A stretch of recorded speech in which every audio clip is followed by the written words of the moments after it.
Welcome to the Nate KG podcast, a show dedicated to exploring the nuances of jump rope, where I talk with jumpers of all skill levels, backgrounds, and fitness goals.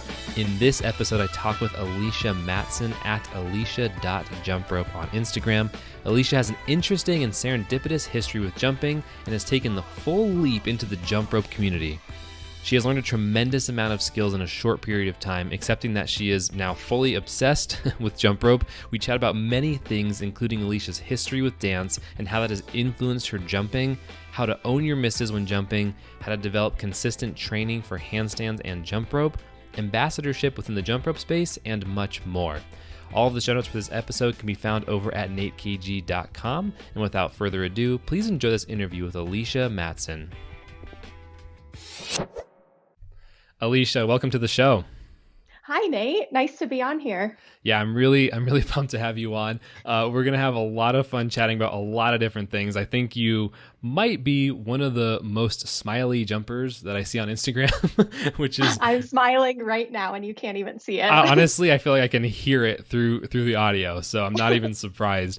To get started, let's talk about where you are in the world. Yeah, where I am is something very different from where I live, but I'm currently in the basement of my parents' home in Lafayette, Colorado. Nice. And so what brought you there? Well, I came back to visit my dad for about a day and a half just to grab brunch and catch up with him. Flew back from Seattle before the whole lockdown and pandemic kind of kicked off. And I was here for a day and heard from my office that they were going to be closed for a week. And then it turned into 2 weeks. Then it turned into a month. And I've been here for about, I'd say three or 4 months now, which is kind of crazy. So you're one of the lockdown generation of jumpers. Yep, that's a term I haven't heard, but I am in the lockdown gen. So you went into lockdown and then you picked up the jump rope during all this. You figured like, oh, I want to just do an activity, have some fun. Is that why you started? Well, no. So the first 2 weeks I was home, I was sitting on the couch, watching a lot of Netflix, eating a ton of ice cream, drinking wine. And I said, I feel really bad about myself right now.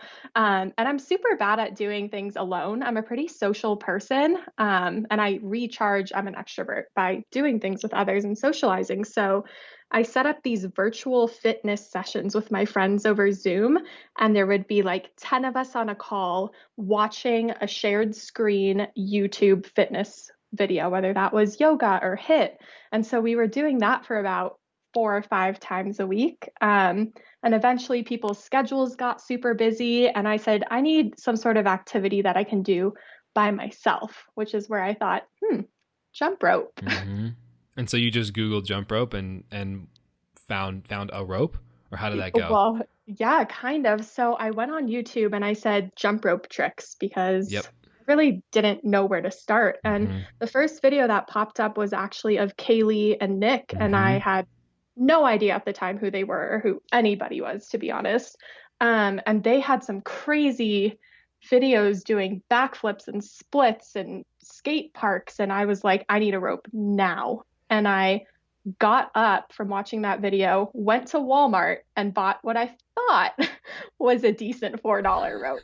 And that's how I got started. I'm really, really happy to hear that you started by seeing Kaylee and Nick, because you probably could not have started with anyone better than a pair of world champion jump ropers. So that's pretty awesome. And I'm glad that even though they were doing like insane skills, I'm glad that was inspiring and not deterring, because for some people, seeing all those flips makes them less likely to go do things because it seems unattainable. But you seem like a very get to work, get after it kind of a person.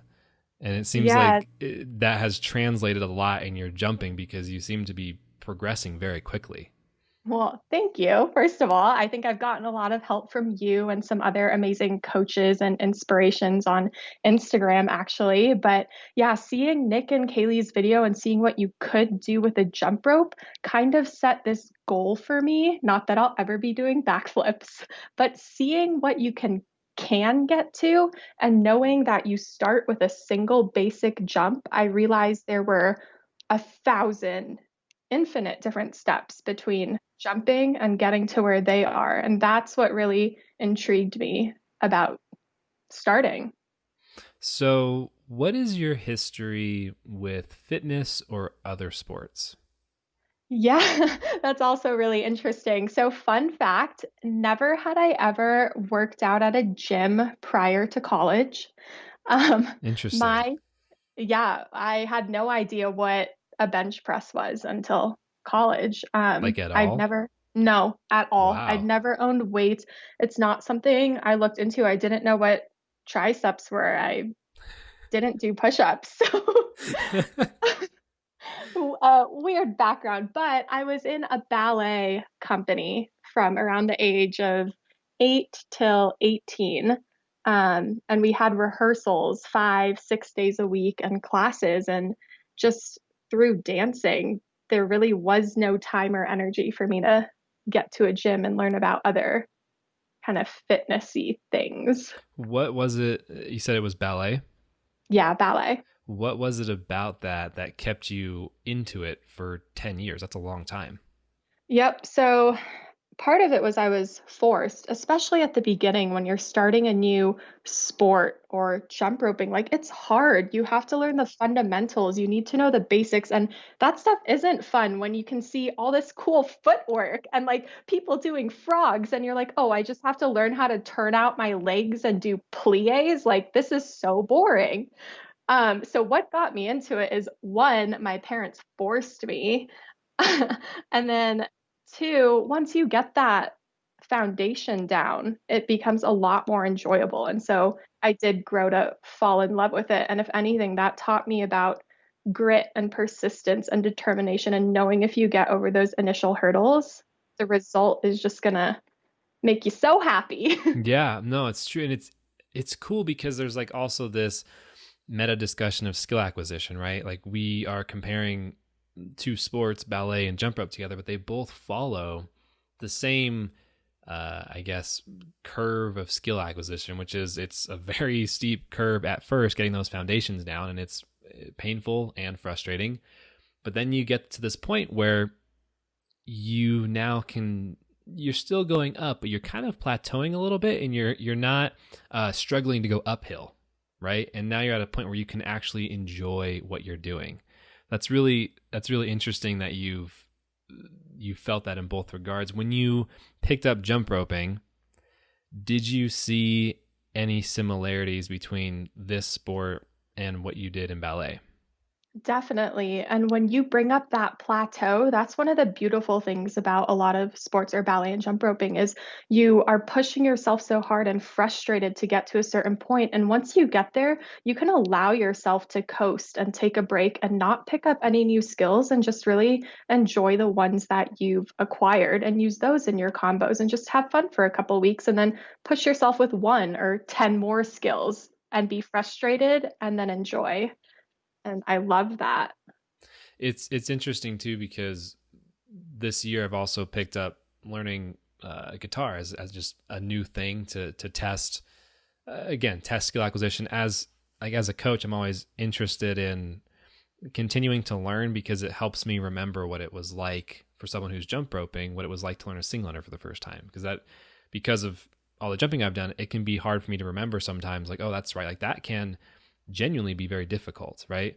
And so picking up a guitar is like I used to think of myself as a relatively coordinated guy, and then my hands have no idea where to go, what to do, and I'm sitting there making weird plucking sounds, and it's funny to go back to that again, the beginning of that skill acquisition graph. And I think if there's anything to pull from that for people listening, it's like, yeah, definitely know that anybody that you see that's at a decent skill level, decent, advanced, great, whatever, they also had to go through the same thing, and it's definitely possible. Did you feel like when you began jumping, now you had a little bit or a major advantage in terms of your athletic ability with ballet, but did you feel like you needed to have any special level of coordination or talent before starting, or did you just think, whatever, I'm just going to get this done?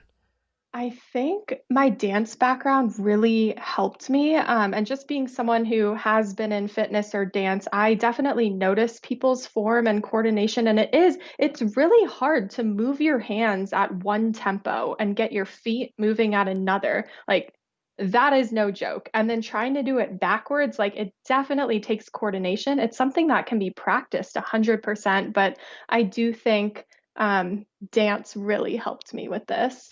When you went to college, did you then test out different styles of working out? Not at first. I was very highly involved with dance still, taking ballet, modern, West African, directing dance shows, and dance was still kind of my fitness realm. But I did want to branch out and be at the gym more often and learn more about that realm of things. So I combined my interests in dance and kind of wanting to be at the gym and started teaching dance fitness or Zumba classes. What brought you into the position to teach Zumba? Were you naturally like wanting to coach people? What was it that inspired you to do that? Because that's a very different activity than, going to a dance practice or participating in it. Definitely. I think so many things in my life are kind of happy accidents and just meant to be, Hmm. kind of like quarantine and jump roping. But I went and took Zumba classes as a freshman, and there was a senior teaching them. And after a semester, she noticed me in her class and said, "Hey, you're really good and enthusiastic and always standing in the front row. I'm graduating in the semester and we need someone to take over. Would you be interested?" And at first I was like, no, that sounds like a lot of work and responsibility. And then a couple weeks later, I was like, you know what? Getting paid to work out doesn't seem all that bad. Yeah, it's pretty cool. Yeah. And I met a really cool community through doing that, and just so many people I would have never otherwise met. What is it about the community that you like? And Um, how would you define that community actually? Because I'm unfamiliar with dance. I mean, I know of it, but I'm not in it. How would you yeah. define the community, and what is it that you like about it? So many of your questions, even though they aren't about jump roping, make me think about jump Hmm. roping and why I love that sport. And I'm realizing more and more that jump roping is like the culmination of all my loves and passions, like combined into one thing. So that sense of community I got while teaching Zumba was being there with other people of all levels of ability. And they're all there to have fun and just dance and listen to good music and support one another and get fit through having fun. But fitness wasn't necessarily the end goal, it was learning new dance moves, being around people, hearing good music. And I love that. Yeah, that is so important, and I study Zumba because in a lot of respects there's many parallels, but it's interesting that you tapped into that idea of fun. And when it comes to exercise and working out and fitness, if it's not fun, if it's an obligation, it doesn't work.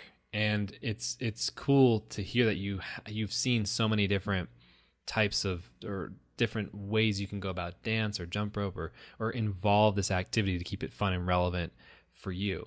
Now, I've Yeah. also seen you training handstands. Yes. Where did that come from? That started, I think yesterday was day 62 of my handstand practice, not Nice. including rest days. And that was also what was it? The quarantine generation of jump ropers? Yeah, Quarantine yeah. The generation? the lockdown generation. Yeah. Yes, that is another thing that was spawned from the lockdown generation. I was bored. I needed fitness. There were no gyms open. And I said, handstand. Jump rope. I mean, I do have a couple more questions about the handstand thing, but jump rope, it seems like it's a really good activity because you sound like an incredibly high energy person who's like Yes. always after. Where do you know where that comes from? Why the high energy? Why always driving towards something next to do? Yeah, I'm not 100% sure. I would have to guess it comes from me as a performer growing Hmm. up, whether it was being on stage for the Nutcracker or I was in a lot of musical theater in high school. And that kind of Broadway feel of you walk on stage, you fake that smile, you put that extra energy on. Hmm. I think I carry that into a lot of not handstands, but higher energy Hmm. activities that I do. There's a there's an element of performance, but it also seems like in that environment, there's a level of competitiveness with yourself, always trying to get out there and not just get the job done, but get it done well. Would you say Yes, that's true? definitely. And that means no shortcuts. Get it done well.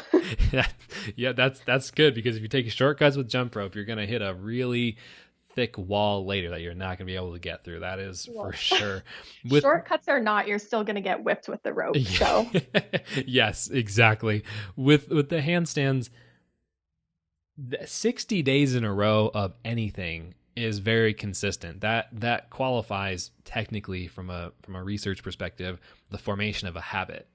Why do it every single day? How do you stay consistent? I'd like to hear two answers, one for the handstands, but then also with jump rope, because you're equally as consistent there.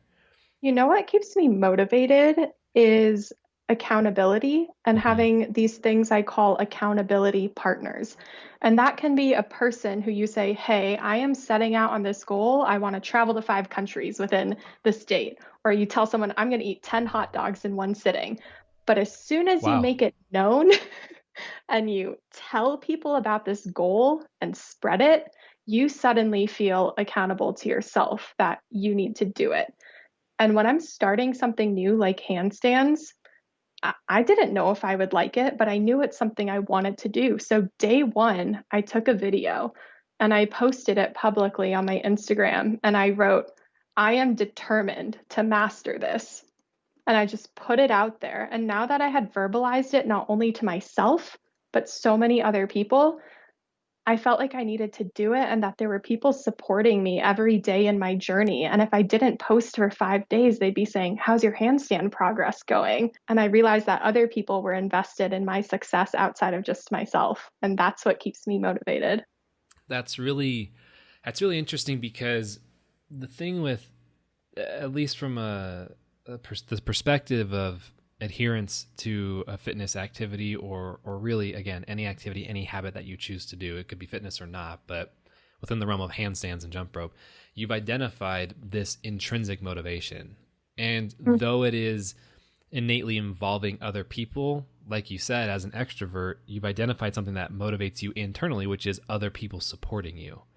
And that tends to fit together. I think that's really very, very important for anyone, again, with any habit, but specifically with jump rope or any fitness endeavor, that you find a motivation that is long lasting and intrinsic. And because extrinsic meaning there's, some kind of amount of money you're trying to get, there is a thing you're after, and that can work, and that's not necessarily bad. But if you're motivated within yourself to accomplish something that's a completely different, it changes the way you view things. And that accountability partners are phenomenal.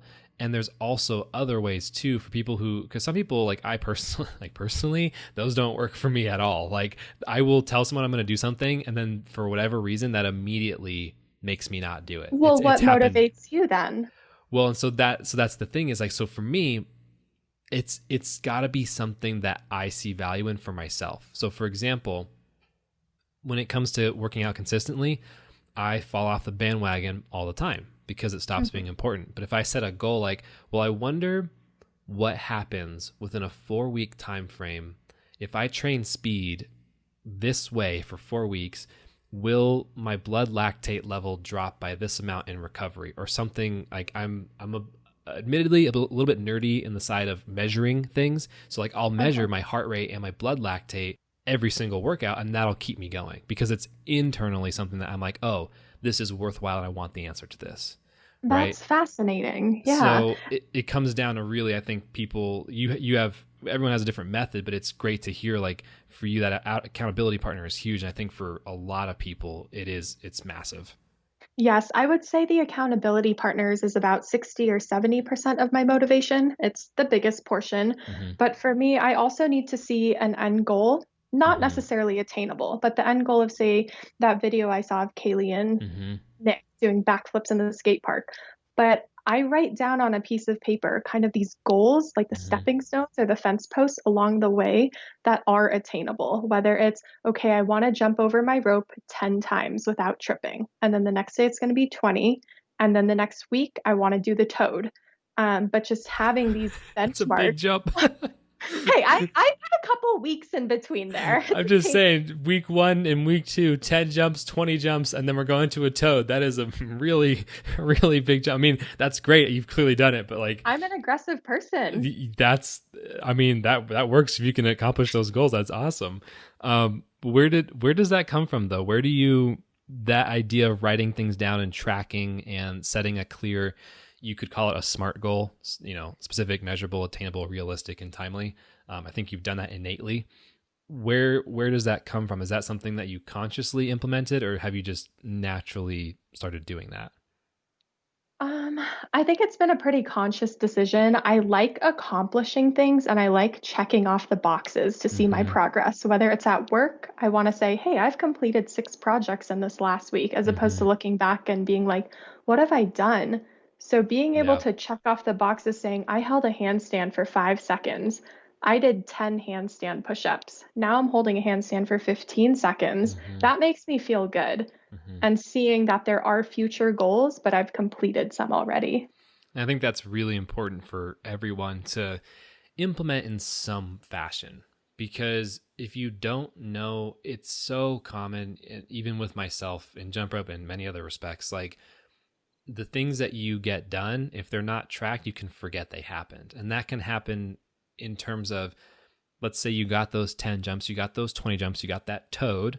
And then, the next day you're on a TJ, and the next day you're on a quad TJ, Of right? course. Yep. Naturally. That's That's the the, progression. yep. Naturally. So, whatever those skills are, you get to that point, and if you don't track it, and if you don't remember where you were a week, a month ago, it's very easy to then view today as in some respects, the lowest level, because you're always searching for more, right? And if you're Mhm. always, your eyes are set on the prize, well, you're never necessarily there. So the way, when you talk about tracking, I think that's really important, because like if you have all these things that you say, I set my sights on this was my goal and I accomplished it, thumbs up for me, next. Like that continues to make it not only fun, but like you can be proud of yourself every step of the way, which is important. Yes, you deserve a pat on the back. You're not Exactly. at your lowest low. You are now in the middle, even though it may feel like the lowest point. What was eating 10 hot dogs in a sitting actually one of your goals at one point? Um, no, I think I brought that up because I just learned about Hot Dog USA, and I was Oh, thinking of yes. that and From your the, pun video. yeah, I was going to say it's from the pun video where, I yep. can't stop thinking about puns. You said the word in one of your sentences, innately, and I was like, innately. I'm gonna use it's that. it's now like thoroughly ingrained. That I speak with Malini a lot, Malini Majithia. She's been on the podcast before, and she is a wordsmith like you could not believe. And speaking with her has really shifted the way I view things. Now every time I say I jump into something, I have to refrain from correcting myself, even though it's just a part of my daily chit chatting. But Yeah, it's been really hard to read people's captions on their posts recently without pulling something out. It's a oh new my gosh, perspective. this is the pain we go through to bring good content to Instagram. It's a hard life. So you're pretty far into jumping now. I would say you've collected far in terms of you've collected a lot of different skills. At this point, what would you say is your favorite jump rope skill? Oh my gosh, 100% the frog, which I just unlocked probably 2 weeks ago. It's Nice. just power and fun and challenging, and it kind of combines handstands with jump roping, so it's Hmm. perfect. What was challenging about it when you were learning it? I just could not figure out how to get that rope under my legs before landing. Hmm. Like getting airtime. Yeah, Hmm. and it took me a while, but when things click in jump roping, they click. And the Hmm. first time I like pushed off the ground as opposed to kind of like pushing backwards, I, I don't know, it was just like one small change in movement and the way I use my muscles made a huge difference and it Hmm. clicked. Nice. Yeah, the any of those strength skills can be really brutal at first, because it requires everything: cognitive ability, physical ability, all of it. And it's cool to hear that you've pushed it. You seem very, very strong from all of the dance work you've done. Are there skills within dance that, because I'm very unfamiliar with the sport, are there skills that involve like a lot of upper body or like inverted positions? Nothing inverted from what I can think of. The only thing that's transferred to jump roping for me has been the footwork.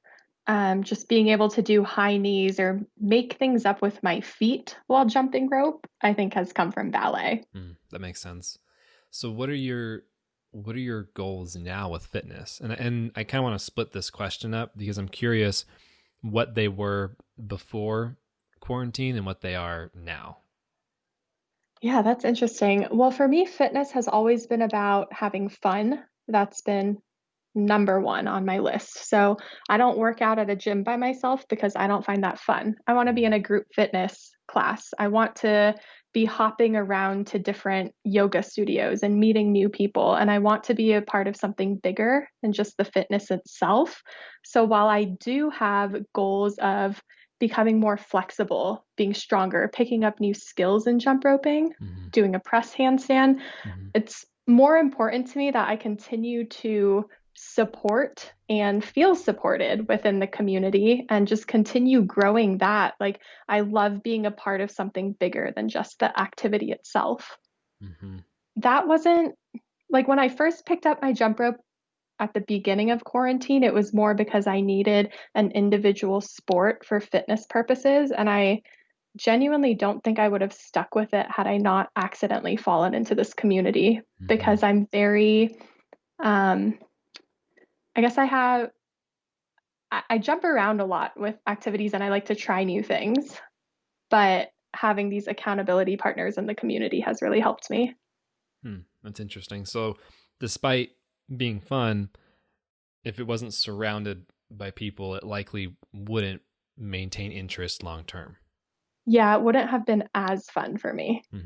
That makes sense. How are you structuring jump rope and any other fitness activity you're doing now? Do you have sets and reps? Do you have time domains? Like, how do you go about that? Does a toad count as a rep? Yes.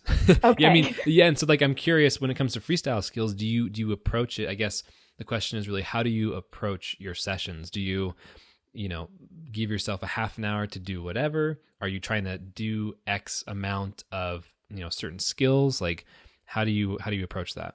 I try and learn as many Nate combos as I can. Nice. No, in all seriousness, I like to, at the beginning of my jump rope session, I'll maybe jump for 4 minutes just to get warmed up.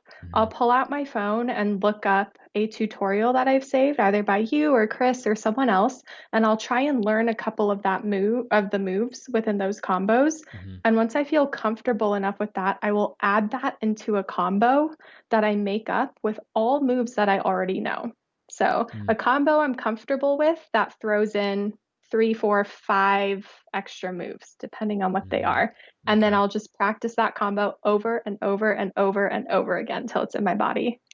What has been, well, I have a different question that I want to ask you about what you've learned. But before we get there, do you approach your other forms of fitness in a similar fashion when it comes to like handstands? Do you say, okay, I have this thing that I'm trying to do, I'm just going to kind of go after it and do my best? Is that how you approach that too? Yeah, 100%. And in my practices, like when it's completely new, I'll try and learn one skill and do my best, and then add another drill onto that handstand practice. And it's kind of like jump roping, where each session I will take the 3 skills I know and practice those and add a fourth one in and do those 4 till I'm comfortable, then add a fifth one in and maybe drop one out and practice those 4. So I'm always building, and it makes it fun to do tricks or balances you already know and then push yourself a little bit. That makes a lot of sense. As you're learning about the community, you started with Kaylee and Nick, so that's a pretty solid starting point. What are, one or several of the things that you've been learning that have surprised you, if anything comes to mind? If not, we can zoom past this, but I'm curious. Well, one, Yeah.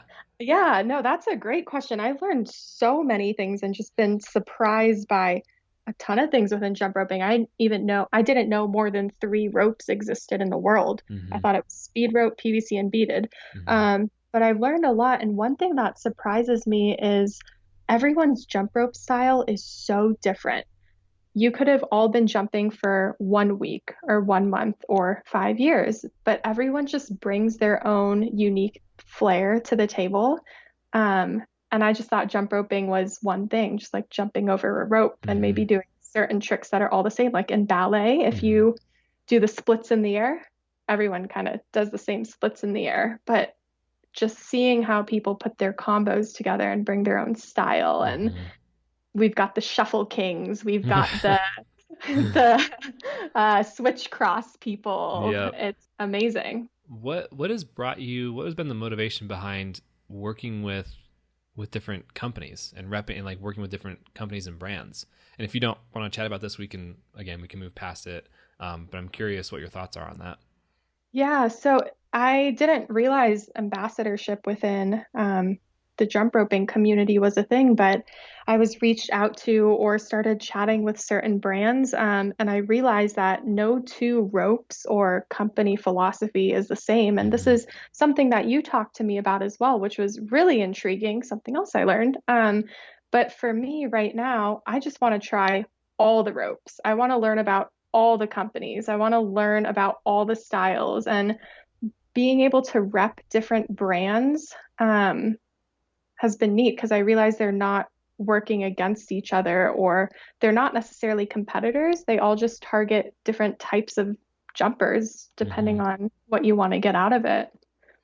Yeah, and from a from a business perspective, it's pretty hilarious because it's every single person buys every single type of rope. Like at some point, everyone's gonna own like the majority of ropes that exist. I do. Guilty. So yeah, and Yeah. so it's like it's really interesting that way because in some respects, there's a lot of brand loyalty, like deep loyalty to the people that sell the jump ropes and that have brought us into the sport. But at the same time, there's not because we purchase every rope that exists basically, and it's interesting for me to watch that from the outside as like someone who's been around for well over a decade. It's like it's funny to see how you compare something like a shoe, right? Well, people typically have like a brand or two that they stick to and like die hard, right? Yeah. But with jump rope, it's like that kind of diehardness towards all of them, which is really cool because it shows how people love the activity the most.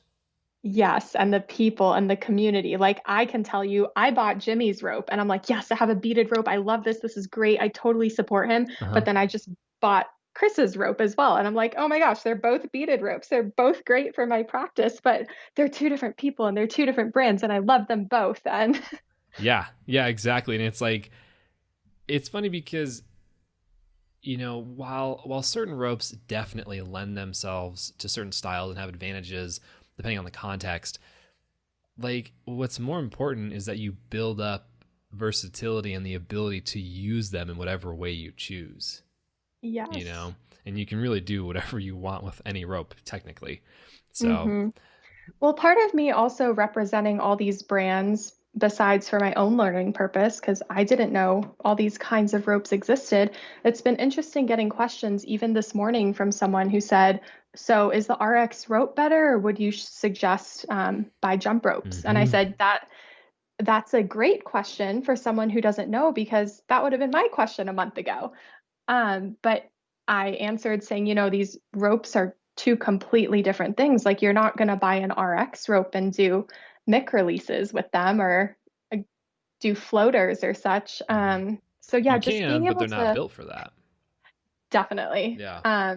but just being able to educate others because now I have experience using them and can actually speak to different ropes. Well, and this is why I've been so bullish on the idea of like always speaking about context and like putting out messages that are very much directed towards like what is your goal? Because and this trickles down to many different respects in the community, but like regarding just ropes, like there really is not a best rope.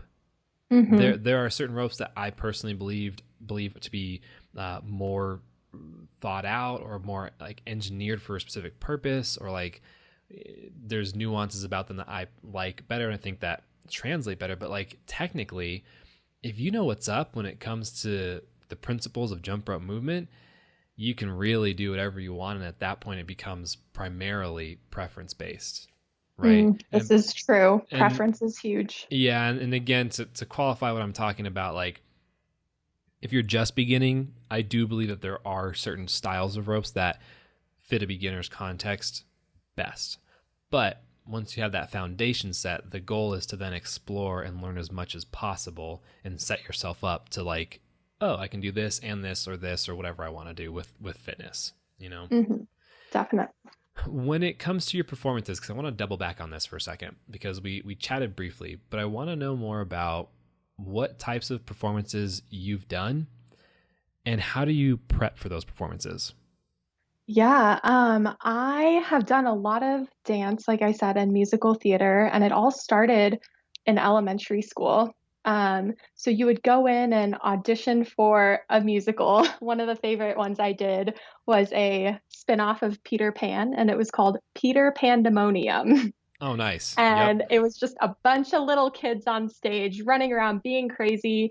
The costume closet was missing pieces, and I was a lost boy. Um, but So is this yeah, where all the puns started? Peter Pandemonium might Yes. have been really Nice. instilled it. Yeah. I remember I had one line in that entire musical, and it took me hours to learn it just because the vocab was so big. And I was like Mm-hmm. 7 years old. And I was a lost boy, and I had to say, go up to Tiger Lily and say, my mom said pretending to be a boy could cause me serious psychological problems later in life. That's really stuck throughout the years. Yes, because that word psychological, like a kid doesn't know what that means. You just have to memorize the Yeah, sound of it. that's really funny. So, like, do you remember doing that and thinking like, "Oh, this is really fun," like being on stage and doing this? Yes, I was always so nervous up to that moment until you walk on stage. Mm-hmm. And the second you're out there, the lights are just shining on you. You don't see anyone in the audience, and you're Mm-hmm. basically just at rehearsal with all your friends who are standing around you on stage. And again, that community feel really just like pumps me up, makes me want to do what I'm doing. It's really similar. I talked with Adam Osborne on a previous podcast, and he speaks about performing for jump rope in a very similar regard, and I'm sure Lee Reisig also would feel similar about this. Where once you get out there, there's an energy on stage that, as the performer, it's incredibly fun. And I've done some performances myself, and it's like it's this whole other ball game, and it tests your skills differently, you know. And it's Yeah. so have you continued to do performances from then, you know, until now, or like what has been kind of your trajectory with performing? Yeah, as soon as I graduated from college and took a job in New York City, I had no time to be going to rehearsals and Mm-hmm. spending time in Tech Week backstage. So I unfortunately gave it up. I still love going to rehearsals, like one-off things for ballroom dance classes. But performing has not been a thing for me. Jump roping kind of reminds me of it because I feel like when I'm about to start that combo and I push the record button on my phone, I get in this mindset where nothing else around me matters and I'm just so in that moment. And that's kind of like performing to me on a small scale. Oh, it absolutely is. I mean, you're not in front of a physical audience, but I mean, if you have a couple thousand followers, like you are, you know? They're gonna see it. Yeah. Although, see, you can edit things right now for Instagram, but you couldn't edit your musical theater show. No, you could not. And if you fell on stage, as I have before, there is no cut and splice. It's just, you gotta live with it. Some of the best content for jump roping has been people slow motion messing up, though, I must say. Oh, yeah. Absolutely. And we So just own it. It's a part of the process. you have to. I mean, the thing is, especially on Instagram, we see this has been a recurring conversation that I've had both online and offline, that on Instagram, the majority of the time we see the highlight reel. Mm-hmm. And there's a lot of different ways to view this. I personally think that it's fine to approach it that way, so long as you're clear about defining what your expectation is of social media, you know, and actually less so of an expectation, more of what you're expecting of yourself when you put things out. But Mm-hmm. it's really cool to see that, like, despite all these clean routines and these clean skills and all these things that we do see, there is a lot of hard work, and there is a lot of missing, and there's a lot of whipping, and there's a lot of pain and frustration and yelling and bleeding that goes on behind the scenes. And it's real, it's absolutely real. And while I have never been one to hide that, I mean, my videos oftentimes are 20 seconds of a perfect combo. But if people do comment and let me know, like, wow, your releases are really good, I will reply and say, well, yes, I hit myself in the face 20 times before getting this take. Yep. Facts. Or Yep. I recorded for half an hour before this combo actually happened. Yep. Yeah, And that's exactly. just a part of it.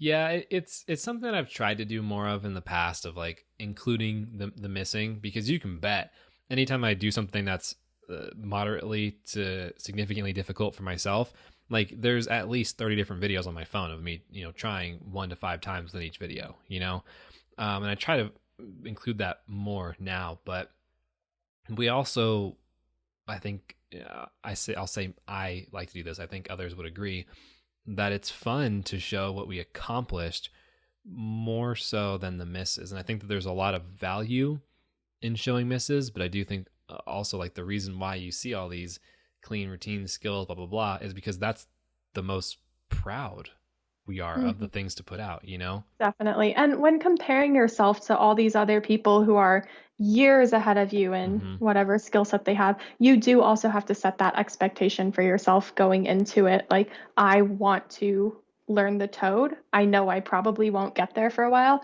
I know in my head it won't be perfect Mm-hmm. today. And just knowing that. So you're not following someone else's goals, but you're Mm-hmm. really setting your own. Mm-hmm.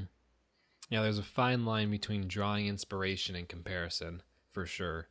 And Yes. it's important to be aware of where you stand and make sure, like you said, when it comes to when you track what you're doing, like, you set these systems in place intentionally and continue to maintain them. Your motivation, 60 to 70% of your motivation is this accountability partner. You know that you are writing down your goals, and you're tracking your progress because that's what you want. And Mm-hmm.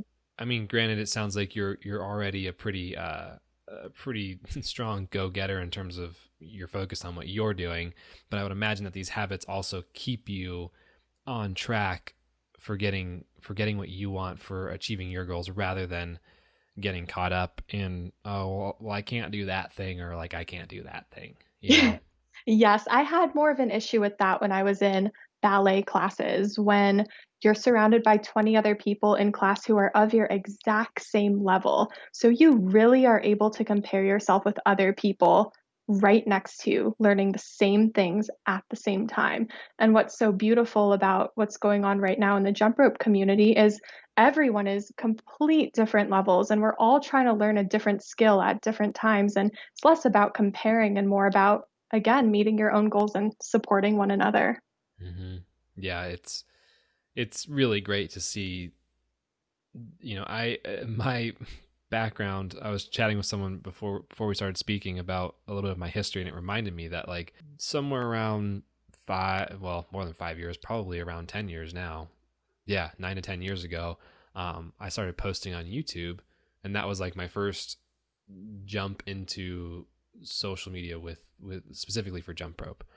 And I was trying to connect with other jumpers, because when I started jumping, there was none of this. There was no Instagram. They're like, granted, I'm not pre YouTube, but like, the YouTube community that existed then was not what it is today. And there was there was maybe 5 to 10 people tops that were posting consistently jump rope videos on YouTube, and it was fun to, like, connect and make videos back and forth. And it's cool to see how now it is the exact same dynamic with more people, a bigger group of people, different types of people, but we're all here after the same goal, which is to have fun jumping and to get better with, and however you define getting better.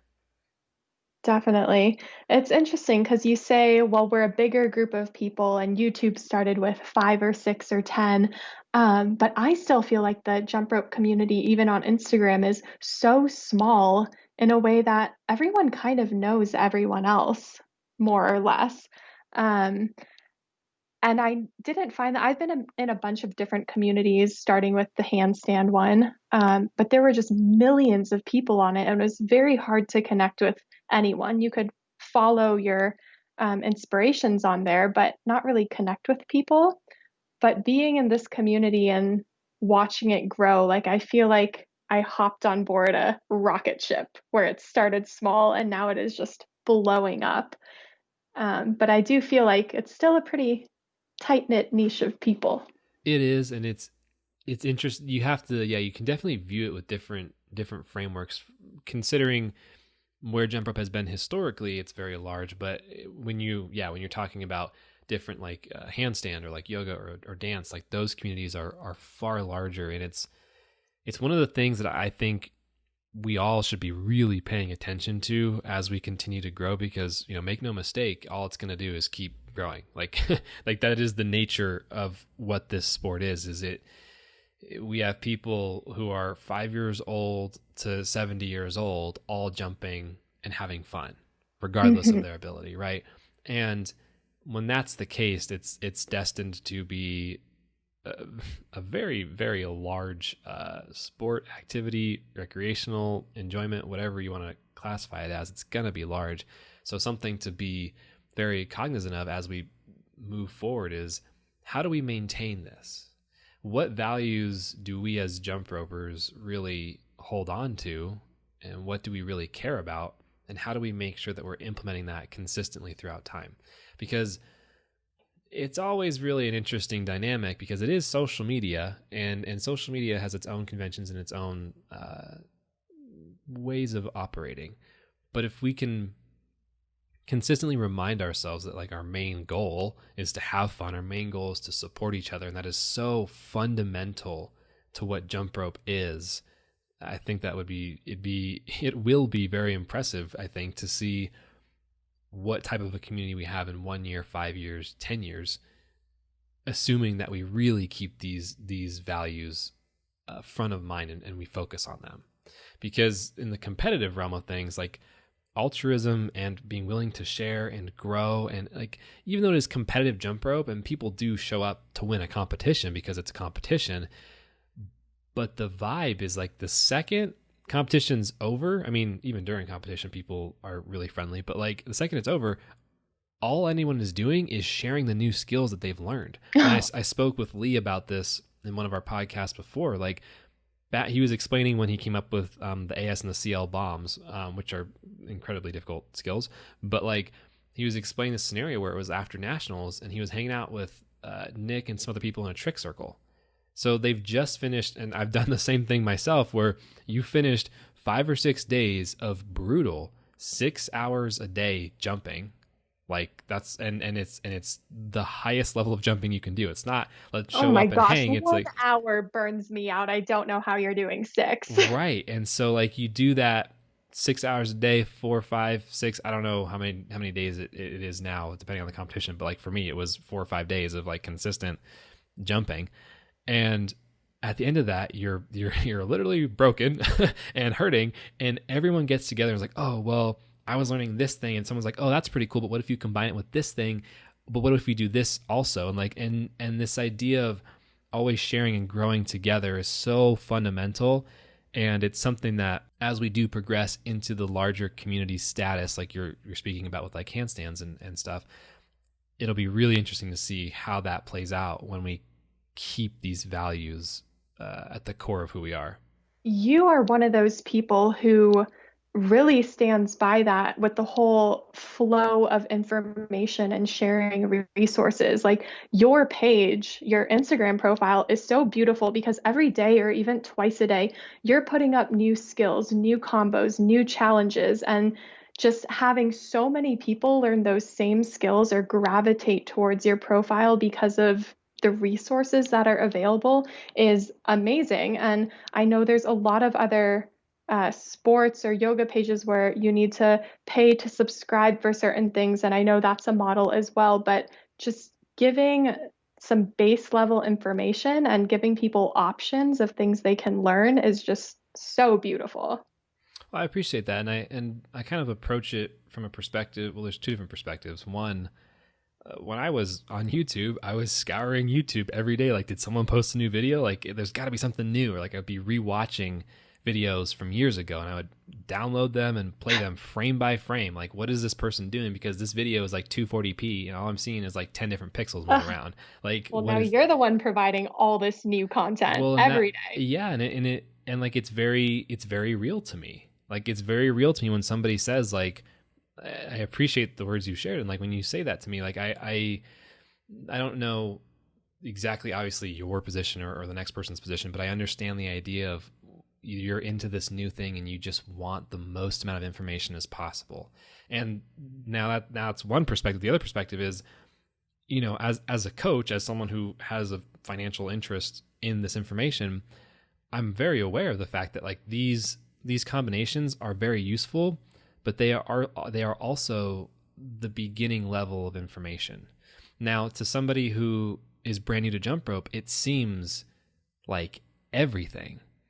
But when we speak about principles of movement, when we speak about like coaching philosophy and these things, there is so many more layers deeper than that for the person who wants to learn the quickest, the fastest, and the most correct way with the right progressions, that's something that I think is worth being paid.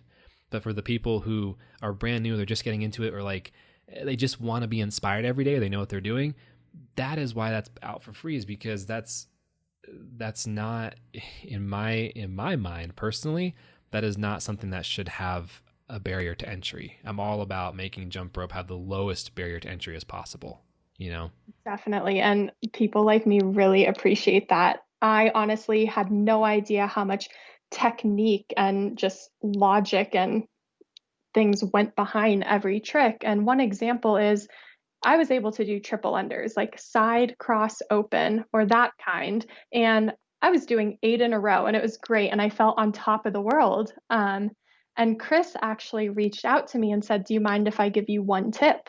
And he did. And that one tip is something I had never thought about before. And then I realized he probably has 100 more tips that I have never heard of, and I don't even know what I'm doing wrong. And so I did sign up for a virtual session with him. And within that hour, the amount of information solely on triple unders was insane. And you just don't know what you don't know. And it's great that there are these basic combos that you're putting out to help you learn a new trick, not necessarily with perfect form, but it's still super fun and you've learned it. But there is a lot that goes behind each one of those tricks. Yeah, and Chris and I have a very tight history, as you know, and there's people, like you said, you don't know what you don't know, and that is never more true in jump rope, and yeah, it's really cool that all these, when I first started posting these challenges, I saw that people were enjoying the other ones that were in the community, and I thought, okay, well, they like to do all these different ones. I guess people might enjoy a different perspective. We'll see, So I posted a couple, and it has thoroughly surprised me in some regard that people really like them this much. Like, it makes sense thinking back to like myself, like, oh yeah, I can see why, as you explain it, that's really, really useful. But it's been really awesome that people find so much value in this. Yeah, I almost compare it to like when Starbucks releases a new drink, like, oh, your green tea matcha latte, and everyone has to try, and people like post a picture of it on their story, and then everyone else wants to try it. That's you. You are Starbucks, and you're like releasing the new seasonal flavors of combos. Yeah, with the seasonal flavors every day. It's a lot of seasons. I'm gonna take that as my new like Nate KG slogan, like, I am the Starbucks of jump rope, and no one will get it. It's no not one will even get it. Funny.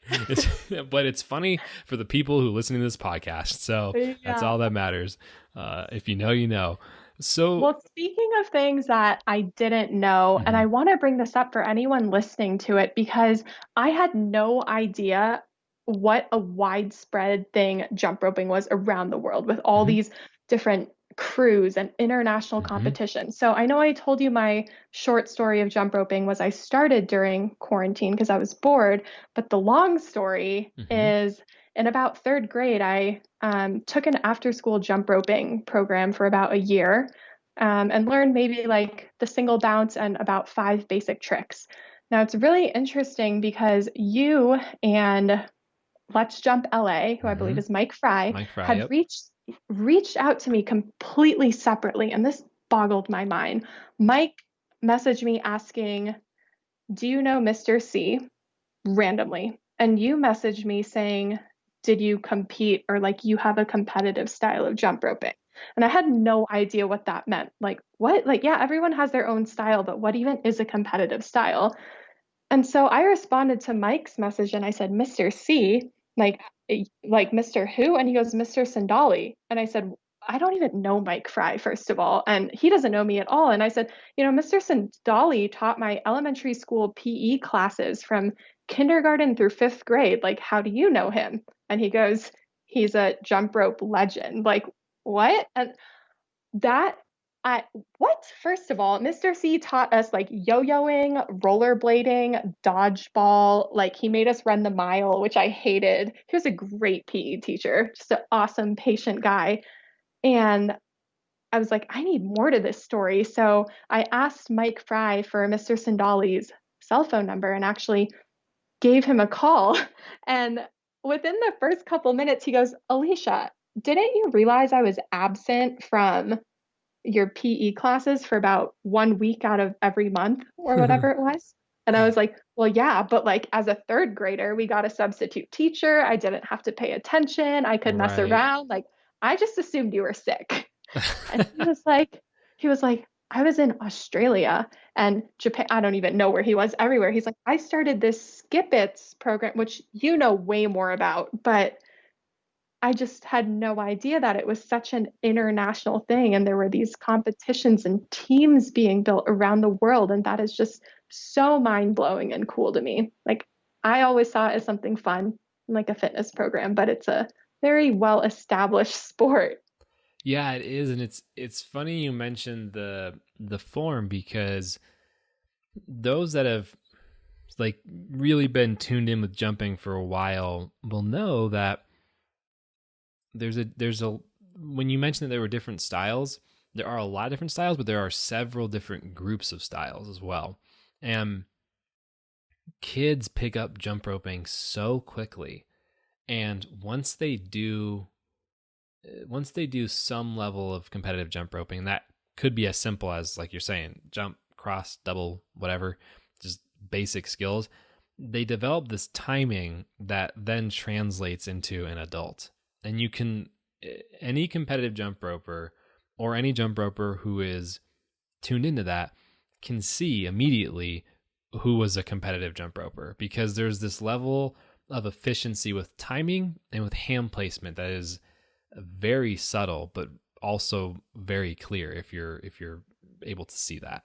And I think that's the biggest thing. Like, I obviously can't see it, but I think having taken a year with Mr. C as my coach, arm placement was such a huge thing. Just rope length, arm placement. And I remember he wouldn't even let us jump over the rope until we could do like 10 toe catches going forwards and Mm-hmm. backwards. He really drilled the foundations before we did anything else. And there's so many vague memories of the camp that he ran, but I remember we were put into different groups and you would kind of graduate on to the next group as you like mastered a new skill. So there was no like jumping around to step five. You got to do Mm-hmm. those 10 toe catches first. Yeah, and that's something that I'm I'm trying and hoping to bring into the community more and more is it's a big deal because like you had that introduction which has served you very well throughout the years, and now that you've picked it up again, most people pick up a rope and they do whatever it takes to accomplish the skill at hand. And that is what most people know. It's not a it's not a bad thing. And especially depending on what your goal is, like if your goal is just to have fun, then that's how you should approach everything. Mm-hmm. But when it comes to learning skills, there's a severe lack of progression knowledge, there's a severe lack of mechanical knowledge.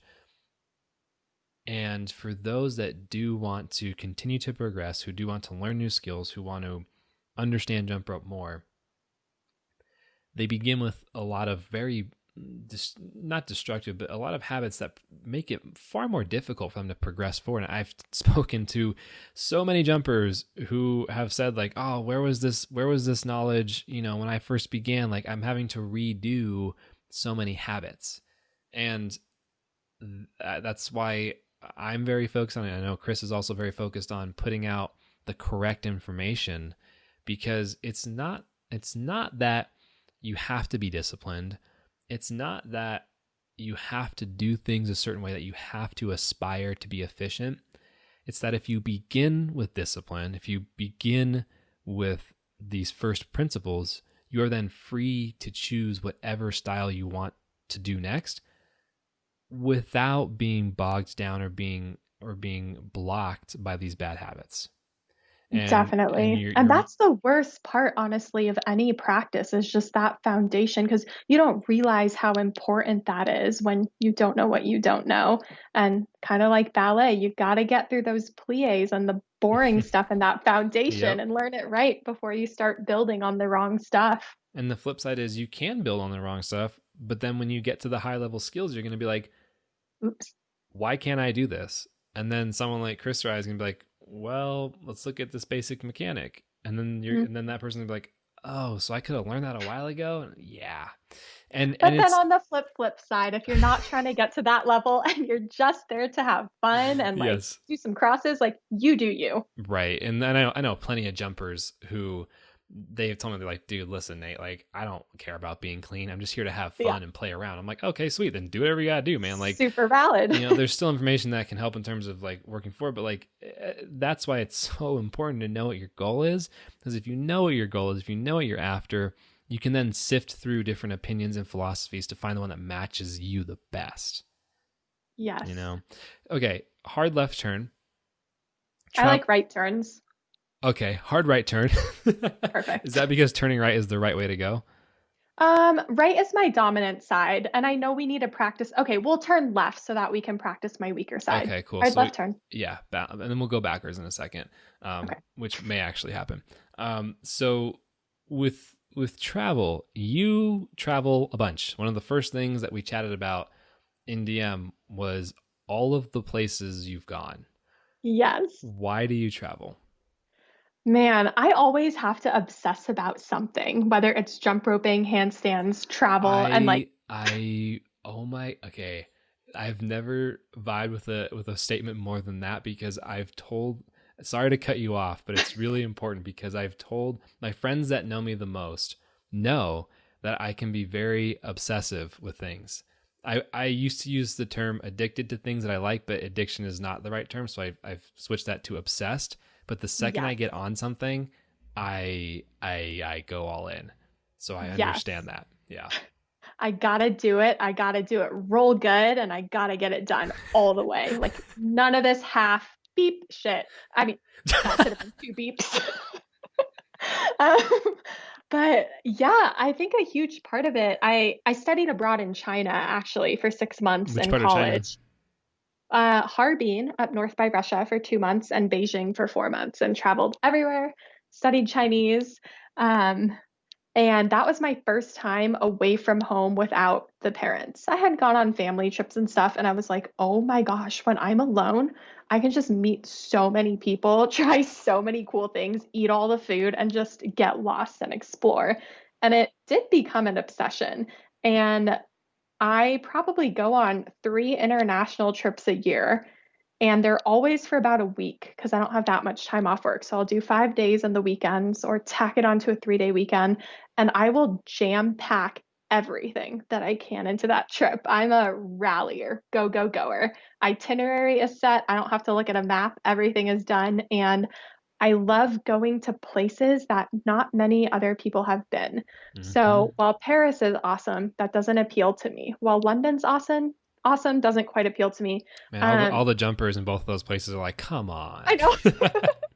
Don't let them have access to this podcast. Yeah.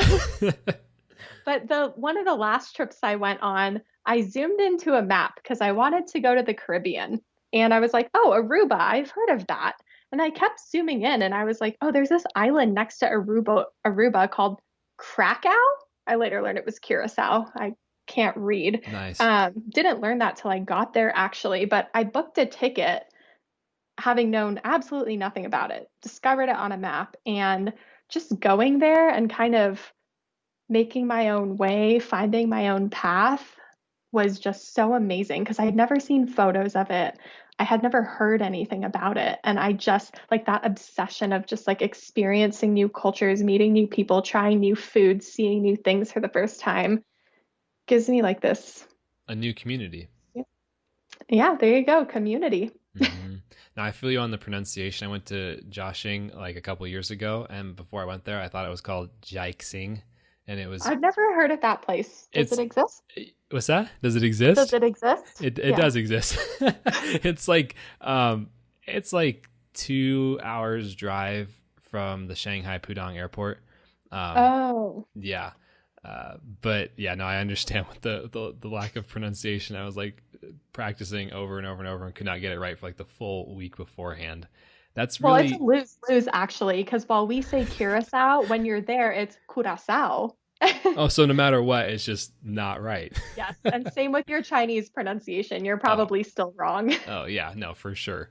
So when you're traveling, you're trying to pick up all these new experiences. It seems to be a very big theme with everything, and it seems to be that this idea of always something new tends to be popping up at every point in your life, and it makes a lot of sense why you would gravitate towards jump rope, because not only is there that community aspect that keeps you driven towards meeting new people, doing new things, but jump rope, like you said at the beginning, there's infinite skills to learn. You will literally never run out of skills to train for, to work towards. Definitely. And we can also incorporate travel into that because all these people in the jump rope community around the world, I'm going to be couch surfing on your couches real soon. Yeah, so just a heads up, hit up Alysia on Instagram, and then you guys can plan a week or two vacation / exploration time. That's cool. That sounds fun. What do you think, if anything, has jump rope taught you? And we can move on to another question too, if you'd like. If we can buy you some time to think. Yeah, let's bite that one for a sec. Okay. So, most difficult thing you've learned with jump rope? Well, I'm currently trying to learn them actually, the triple unders, and I'm talking under, none of the side swing stuff. That has been and is the most difficult thing for me. None of the side swing stuff. What? None of the side swing stuff. Oh, yeah, we're just gonna do 3 unders, all right? So are you? So to clarify, you're doing, open, open, open. Are you doing like open, cross, open toed, open? Those variations? No, so I can do just triple side. straight. I want to do a triple straight. And I can't do that. And it's been a goal since day one when I started. And it's so frustrating to me. Maybe it's more frustrating than difficult, actually. And the issue I have with it is I can do a double under and I can do the triple unders with side swings, but seeing my brain knows what I have to do. I can see people doing it. It's not that much more than just a double under. But for some reason, I'm at that point where I'm just stuck and it is so difficult for me. And I know it's going to click one day and Chris's and stuff will help me out. But man. I think to offer some advice now, I think that, to begin with, you have really solid bounding. Your dancing has clearly given you a lot of bounding strength. And you can see it in the way that you jump. So I think that that's not an issue. But I think the way you might be approaching it, you might be able to rework it a little bit in terms of I mean, you know about elevate before you rotate. So you want to focus on going up and maximizing your height instead of gripping and ripping the rope, right? Mm-hmm. And one of the easiest ways to kind of demonstrate that is like, well, when it comes to doubles, if you can do a very low and quick single under, that's the same wrist turnover as a double under if you jump twice as high, right? Yes. Arms don't change. So for a triple under, you may need to speed that up a little bit, but effectively your arm shouldn't change, just your bound should, and you have the type of a bound that will allow you to do that with minimal arm changes. So one way that you might be able to approach that is training 2 double unders as tall and as slow as you can possibly go, obviously maintaining form. Like we're not jumping in the air and then tucking our knees in and then doing max slowness. Like realistically, right? Like a nice bound, really slow, followed up with 2 double unders that are low to the ground. You rotate really quickly and you turn the rope very quickly, and then you just alternate back and forth. 2 high and slow, 2 low and quick doubles. And it's tricky. It's very tricky, but it'll get your mind thinking about the difference so that when you go to the triple under, what are you doing? Well, you're just doing the bound height of that high and slow double under with the rope speed that you trained with the low, fast doubles, right? And this is what is so frustrating to me, is hearing you talk and being like, Nate, you make so much sense. And then going out there and being like, I can't do it. Well, yeah. I mean, going and actually executing is a different thing. I mean, part of it too is like, it's really good that you're speaking with Chris, that you record your videos, because what we think we are doing with jump rope is often very different than what we are actually doing. 100%. And I've seen that with myself. Yeah, no, for sure. Let's get back to, we bought you some time. Let's get back to what jump ropes taught you. Has it been more of kind of reaffirming things that you've already known in terms of work ethic, in terms of the community feel, in terms of understanding how to approach fitness? I think the biggest thing is, I mean, I had said I picked up a jump rope just to have this solo activity to do by myself. And it's not necessarily something that jump roping itself has taught me, but I was so pleasantly surprised by the whole community aspect of this and the number of resources available and how much more learning there is to do. I just thought it was this very niche thing where, oh my gosh, I'm the only one jump roping. But no, it's this big, awesome community. What do you hope to accomplish with jumping in the future? I definitely want to continue learning a lot of new tricks and pushing myself to learn triple unders and the TJ and stuff. Mm-hmm. But really standing by that philosophy and the values you were talking about with continuing to support each other, maintaining that tight-knit community, maybe doing meetups and doing jump roping stuff in person. But for jump roping, I really want to foster that sense of community somehow. And if it's not virtual, like let's take it to a group meetup at some point. I don't know where it'll go, but I mean, I keep saying community, and that is such a big thing for me with jump roping. Mm-hmm. Because no matter what might be different from person to person, we all share this one thing, which is we enjoy the act of jumping. We enjoy the act of learning more about the sport. And I think for 90% of the people in the community, it's more than an enjoyment or a passion. It literally is that obsession. Oh, we can't even give ourselves rest days at this point. Yep. We're obsessed. Yep. That is so true. This has been so good. It's been fun to chop it up and go through all this. I think now would be a good time to kind of wrap around to the last question of the podcast, which is, what is jump rope to you? Man, it's going to go right back to that thing. It is more than just learning tricks and fitness for me. It is supporting other people and feeling supported. It's a obsession, and it is a community sport. Those two words, obsession and community, that is jump rope for me right now. Fitness does not even make it to the top 2. It's funny to say that, because you don't need to say it, because you're still getting that fitness no matter what, especially if you're obsessed with it. So That is really awesome. Thank you for taking the time to talk. This has been really cool. This has been a really fun chat. Yeah, no problem. Definitely let you get back to your day. I need to go make up some more puns to win this pun war. So yeah, I gotta go.